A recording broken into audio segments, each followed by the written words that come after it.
प्रधानमंत्री बनने चले थे, पहले मोदी के खिलाफ बोला, फिर पूरी समाज को दे दी गाली। मोदी तो विष पी गए, लेकिन एक विधायक ने राहुल गांधी को बता दी औकात। राहुल की संसद सदस्यता खत्म, अब फुर्सत ही फुर्सत में राहुल।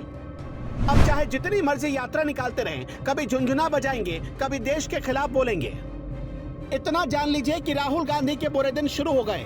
विदेशों में जाकर भारत का नाम खराब करने वाले राहुल गांधी को जो सजा मिलनी चाहिए थी वो मिल गई, और ये मोदी ने नहीं दी, अमित शाह ने कुछ नहीं किया, बल्कि राहुल की करतूतों ने खुद उन्हें सजा दे दी है। बात बात में राहुल बीजेपी नेताओं को चोर कहते थे।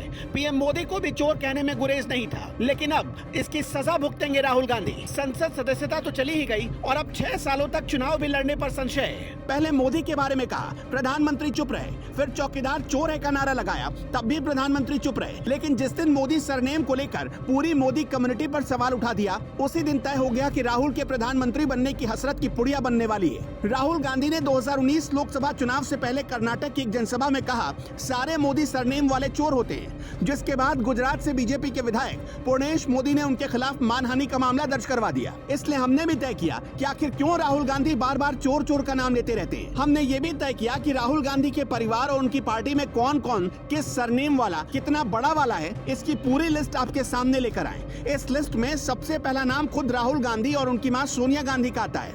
राहुल गांधी और सोनिया गांधी पर नेशनल हेराल्ड केस में ईडी की जांच चल रही है। इन दोनों पर आरोप है कि 50 लाख रुपए देकर 2000 करोड़ की कंपनी के मालिक बन गए।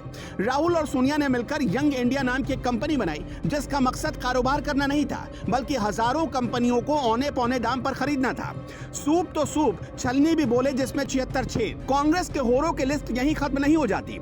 अगस्ता वेस्टलैंड डील तो आपको याद ही होगी। वीवीआईपी चौपर घोटाले में 2013 में कमलनाथ के भांजे और अहमद पटेल का नाम सामने आया। अहमद पटेल कौन थे ये बताने की जरूरत नहीं। अहमद पटेल सोनिया गांधी के राजनीतिक सलाहकार हुआ करते थे।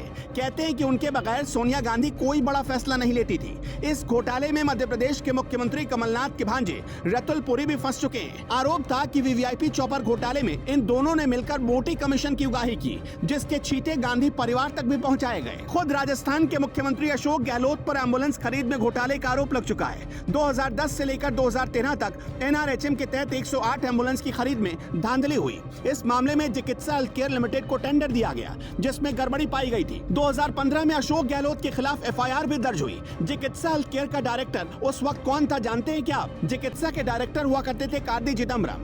एयरसेल मैक्सिस डील में कार्ति चिदम्बरम पहले ही जेल जा चुके हैं। चिदम्बरम के पिताजी यानी पी चिदम्बरम भी जेल जा चुके हैं। ए राजा को भला कौन भूल सकता है? यूपीए 2 के दौर में ही ए राजा वो चेहरे थे जिनके ऊपर 1,76,000 करोड़ रुपए के 2G स्पेक्ट्रम घोटाले का आरोप लगा था। हालांकि बाद में यह आरोप सिद्ध नहीं हो सका था। हिमाचल प्रदेश के पूर्व मुख्यमंत्री और कांग्रेस के वरिष्ठ नेताओं में गिने जाते थे वीरभद्र सिंह। उनके खिलाफ हाइड्रो पावर कंपनी घोटाले, सड़क ठेके में घोटाले जैसे आरोप लग चुके हैं। अब ज्यादा दूर क्यों जाना, रॉबर्ट वाड्रा का नाम तो सुना ही होगा आपने। हाँ, वही दामाद जी जो पूरे कांग्रेस के दामाद हैं। भले ही वो कांग्रेस में कोई कार्यकर्ता या नेता नहीं है, एक बिजनेसमैन है, लेकिन उनके किस्से भी कम नहीं। हरियाणा के पूर्व मुख्यमंत्री भूपेंद्र सिंह हुड्डा ने दामाद जी के लिए तो सरकारी खजाना खोल दिया था। जमीन का जबरदस्त बंदरबाट हुआ था। आरोप है कि 2007 में स्काईलाइट हॉस्पिटैलिटी कंपनी ने शिकोपुर गांव में ओंकारेश्वर प्रॉपर्टीज के जरिए 3.5 एकड़ जमीन औने पौने दामों में खरीद ली। इस कंपनी के डायरेक्टर रॉबर्ट वाड्रा है। आरोप है कि उस दौरान हरियाणा के सीएम भूपेंद्र हुड्डा ने नियमों को ताक पर रखकर इस जमीन को कमर्शियल बना दिया। इसके बाद डीएलएफ ने स्काईलाइट कंपनी को करोड़ों रुपए का फायदा पहुंचाया और जमीन को 58 करोड़ रुपए में खरीद लिया। भूपेंद्र सिंह हुड्डा पर यह भी आरोप है कि वजीराबाद गांव में 350 एकड़ जमीन डीएलएफ कंपनी को गलत तरीके से अलॉट कर दिया गया। उसे करीब 5000 करोड़ रुपए का फायदा हुआ। तो अब हम आपसे एक ही सवाल पूछना चाहते हैं कि कौन से सरनेम वाले हो रहे हैं? कमेंट बॉक्स में हमें जरूर बताइएगा। फिलहाल सूरत कोर्ट ने राहुल गांधी को 2 साल की सजा सुनाई है।